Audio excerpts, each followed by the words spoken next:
పునరపి జననం పునరపి మరణం పునరపి జనని జఠరేశయనం అని ఆదిశంకరాచార్యులు చెప్పినట్లు ఒక మనిషి పుట్టడం ఏదైతే జరుగుతుందో అలాగే మరణం అనే పేరుతో ఈ శరీరాన్ని వదిలివేయడం జరుగుతుంది. మళ్ళీ ఇంకొక జన్మలో మళ్ళీ ఆ ఆత్మ అనేది పుట్టడం జరుగుతుంది. కానీ ఆత్మకి మాత్రం మరణం అనేది ఉండదు.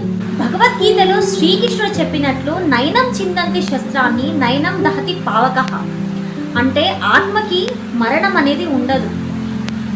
నీరు తడపలేదు, అగ్ని కాల్చలేదు, నాశనం అనేది ఉండదు అని అర్థం.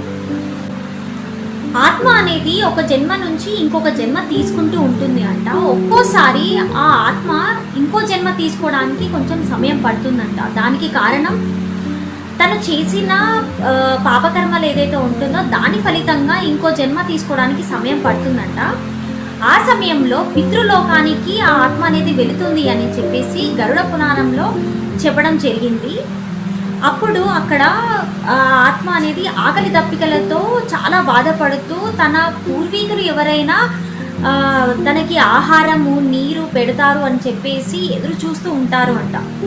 మనం చేసే ఈ పితృతర్పణాల ద్వారా అంటే బ్రాహ్మణులకి భోజనం పెట్టడం ద్వారా కానీ, ఆవులకి ఏదైనా పెట్టడం ద్వారా కానీ, బ్రాహ్మణులకి మనం ఇచ్చే బియ్యం ద్వారా కానీ, ఇలా మనం చేసే పితృతర్పణాల ద్వారా వాళ్ళ ఆకలి దప్పికలు అనేది తీరుతాయి అంట. మన పెద్దలు చెప్పే ప్రతి మాటల్లోనూ, మన శాస్త్రాలలో చెప్పిన ప్రతి దాంట్లోనూ, మన సనాతన ధర్మంలోనూ ఎంత అర్థం పరమార్థం ఉంటుంది కదా.